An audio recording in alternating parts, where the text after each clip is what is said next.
Hello guys, welcome back to my channel.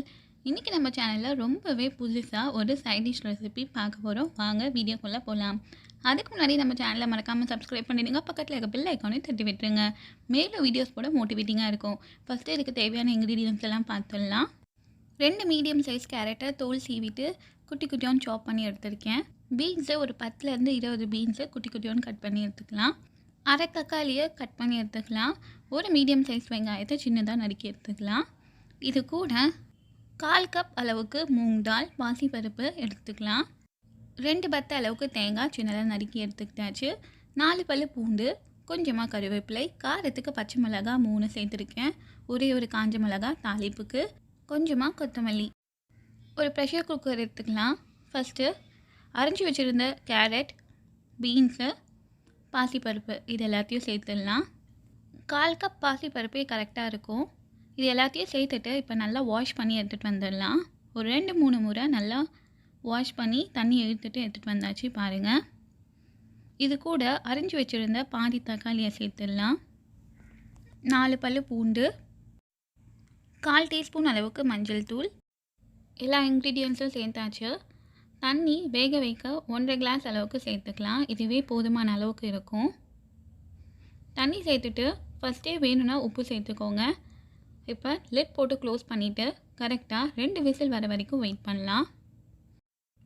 Cooker whistle வரட்டும். ஒரு mixie ஜாரில் ஒரு கைப்பிடி அளவுக்கு தேங்காய் குட்டி குட்டியோண்டு நறுக்கறந்து சேர்த்துக்கலாம். இது கரெக்டாக 4 பத்த அளவுக்கு தேங்காய் வரும். காரத்துக்கு பச்சை மிளகாய் நான் 3 பச்சை மிளகாய் சேர்த்துக்கிறேன். இது கொஞ்சம் காரமாக தான் இருக்கும். உங்களுக்கு காரம் கம்மியாக வேணும்னா 2 பச்சை மிளகாய் சேர்த்துக்கோங்க. கூட 1 டீஸ்பூன் அளவுக்கு ஜீரகம். இது எல்லாத்தையும் சேர்த்துட்டு கொஞ்சமாக தண்ணி சேர்த்து நல்லா மைய பேஸ்ட்டாக அரைச்சி எடுத்துகிட்டு வந்துடலாம். பாருங்கள், இந்த அளவுக்கு இருக்கணும். கேஸ் ஸ்டவ்வில் ஒரு நான்ஸ்டிக் கடாய் ப்ளேஸ் பண்ணிவிட்டு 1 டேபிள் ஸ்பூன் அளவுக்கு எண்ணெய் சேர்த்துக்கிறேன். உங்களுக்கு வேணுன்னா நீங்கள் நல்லெண்ணெய் கூட யூஸ் பண்ணிக்கலாம். 1 டீஸ்பூன் அளவுக்கு கடுகு. நல்லெண்ணெய் சேர்த்திங்கன்னா இன்னும் வாசனை எடுத்து கொடுக்கும். கடுகு நல்லா பொரியட்டும், அது வரைக்கும் வெயிட் பண்ணலாம். தாளிப்புக்கு ஒரு காஞ்ச மிளகாய் கிள்ளி சேர்த்துக்கலாம். கொஞ்சமாக கருவேப்பிலை, அரிஞ்சு வச்சுருந்த வெங்காயம் எல்லாத்தையும் சேர்த்துட்டு இப்போ நல்லா வதக்க போகிறோம்.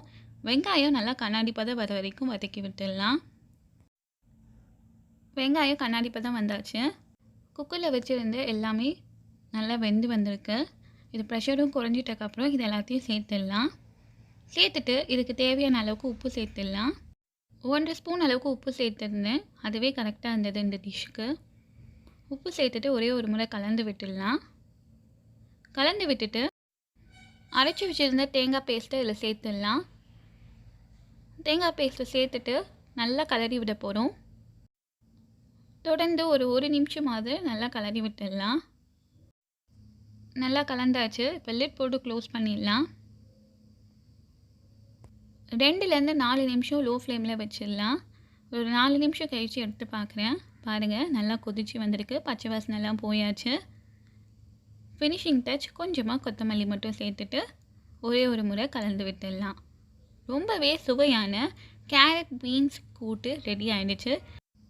இந்த கூட்டு சாதத்தை விட இட்லி தோசைக்கு ரொம்பவே ஆப்டாக இருக்கும். கண்டிப்பாக ட்ரை பண்ணி பாருங்கள். ட்ரை பண்ணி பார்த்துட்டு உங்கள் கமெண்ட் சொல்லுங்கள். மறக்காமல் நம்ம சேனலை சப்ஸ்கிரைப் பண்ணிடுங்க. பக்கத்தில் இருக்க பெல் ஐக்கானையும் தட்டி விட்டுருங்க. தேங்க்ஸ் ஃபார் வாட்சிங்.